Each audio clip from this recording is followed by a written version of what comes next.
What's going on, guys? Welcome back to Calgary Barbell. We are here doing our form check Fridays. We've bumped up from 5 to 8 form checks a day. We're dealing with well over 100 emails now. So we are working our way through. So we're just finishing up the end of December, our last video here. Today is going to be the last video that we got on December 31st. So let's get right to it. First one here is a set of 3 deadlifts from Ashton. Now, one thing I'm noticing is that Ashton does a pretty good job setting up for his first one, but as he goes through his second and third reps, the setup kind of flies out the window. He rushes it, and that's probably the biggest issue I'm seeing with this. First rep, he sits his butt down a little bit and sets his lats a little bit. The second rep, less so. And the third rep, again, no tension on the bar, just kind of rips into it, and you can see his back's getting pretty rounded there. The biggest thing I want you to do, Ashton, is I want you to try and set up each rep a little bit more purposefully. So 2 things that you need to do more of, even on your first rep, is pulling the lats down to get a little bit more extension through the back. We've talked about this a lot. We released a video on this on Wednesday.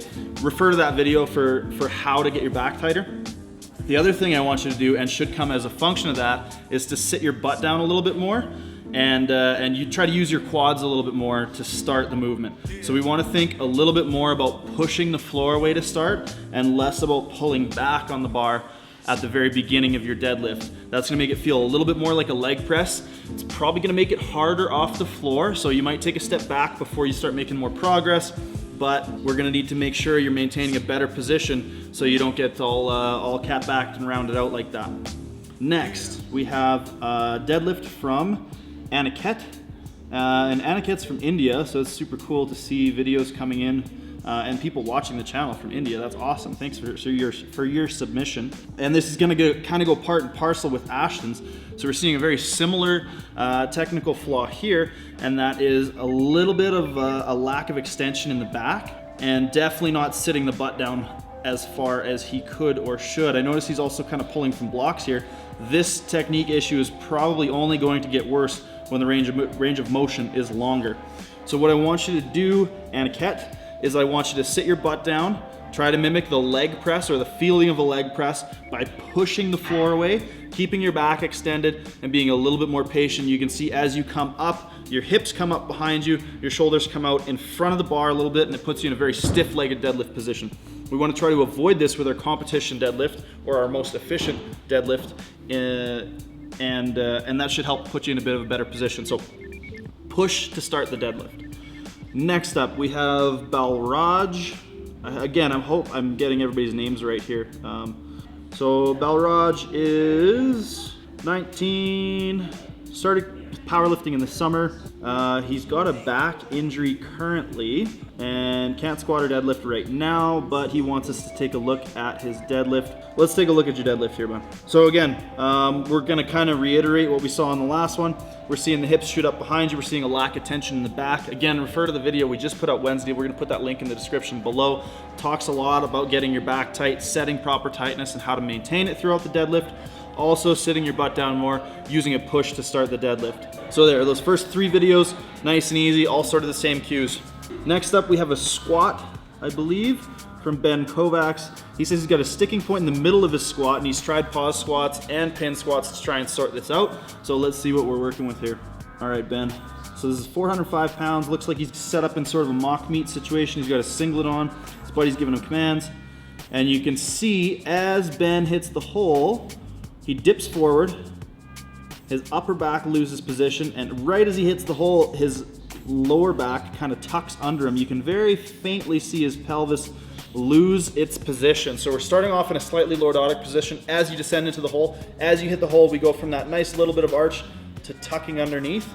Now that's gonna cause you to have to reorient yourself as you come out of the hole in order to get back into an optimal position to finish the lift. So again, we're losing extension in the back, and we're losing the bar forward a little bit, so I'm gonna say that the lats are involved there. You're gonna wanna keep your shoulder blades harder back into the bar. You're gonna wanna pull on the bar like you're doing a lat pull down to get extension in your upper back. And you're also gonna wanna slow your descent and try to loosen up a little bit less in the hole to make sure we're maintaining a little bit of extension in that low back. Now it looks like your depth is quite good, so I wouldn't be concerned about that.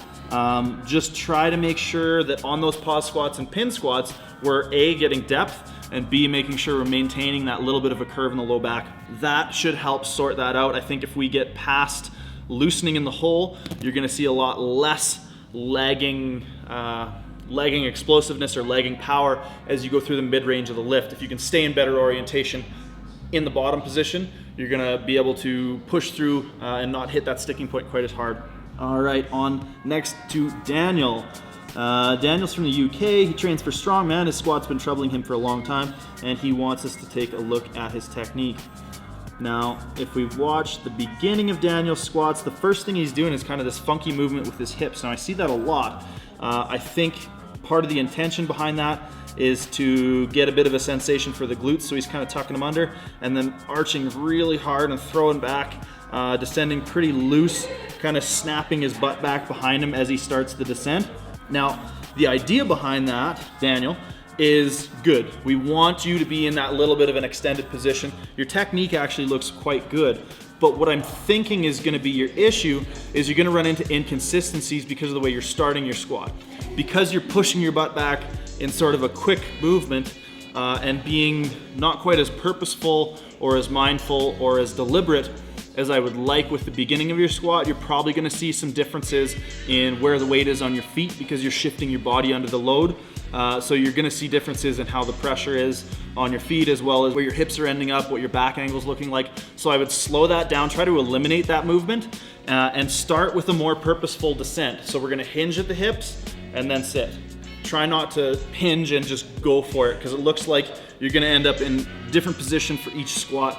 And that inconsistency is only going to make it harder when you get to more maximal weights. Next up, we have Alex G'day.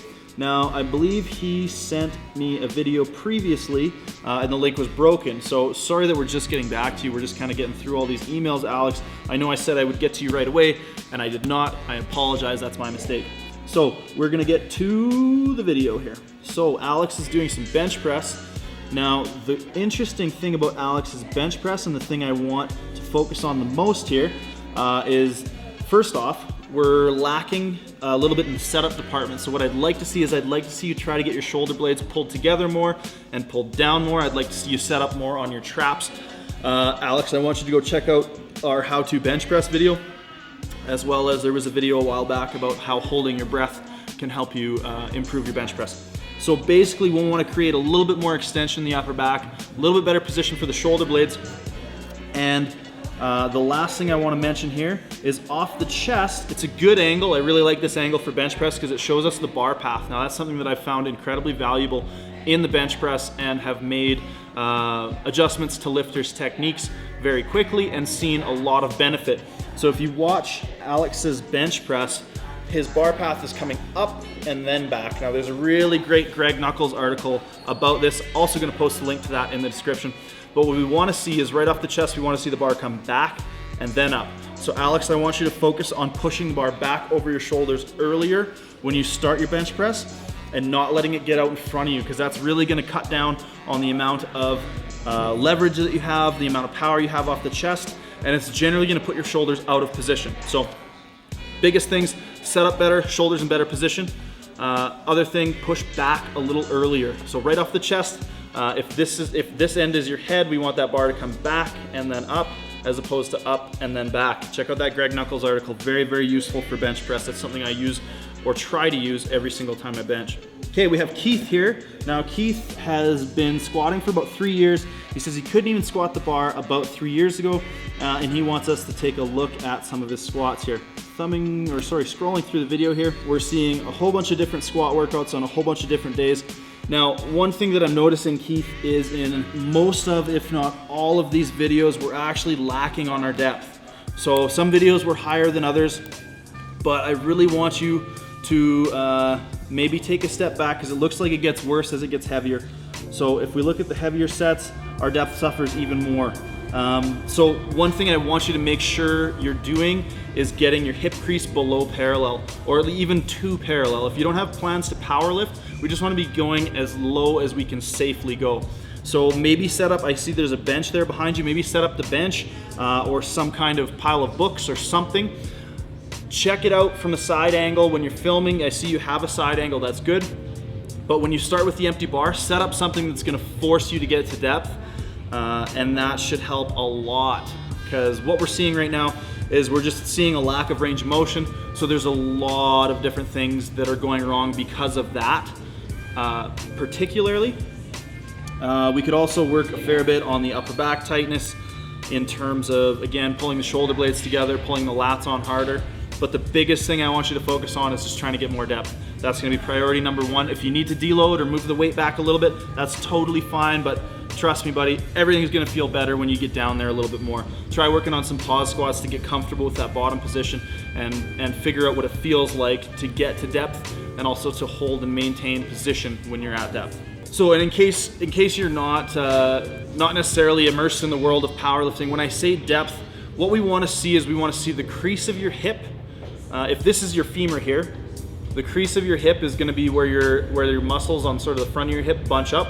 We wanna see that in line with or below the top of your kneecap. So we wanna see parallel in the femur or even a little bit below, this side being your torso and your glutes, your posterior side here.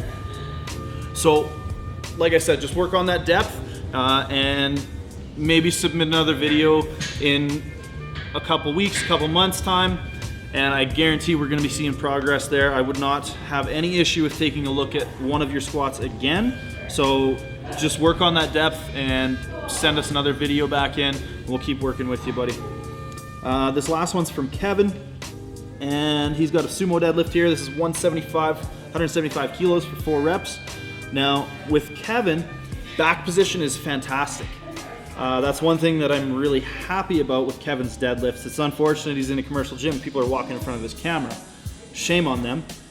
Kevin's movement is generally very good. He's got a little bit of a knees first thing going on, which I'm a big proponent of. His back's in a great position. But one thing we're seeing is you're kind of having to dodge your knees a little bit off the floor. So it's hard to tell without seeing from a front angle. This is a great angle, but if you're sending in a Form Check Friday, maybe give us a couple different angles on some stuff. But it looks like, Kevin, it looks like you're allowing your knees to get out over the bar as opposed to keeping them back behind the bar a little bit more. So I'd either like to see you, there's a couple things we can try to do. We can try widening the stance, we can try pushing the knees out further, or we can simply cue you to keep your knees back behind the bar. We don't want the knees to come out in front of the bar because then that forces you to do a little bit too much of a squat and it just kills your leverage off the floor. So Kevin, I'm actually gonna do a quick demonstration of exactly what I'm talking about. So Kevin, this is gonna be a little bit challenging with no weight on here, and my knees probably won't track quite right. But what I want you to do is, you're kind of here right now, the knees are looking like they're out in front of the bar, and then you're having to come up and then pull through like that.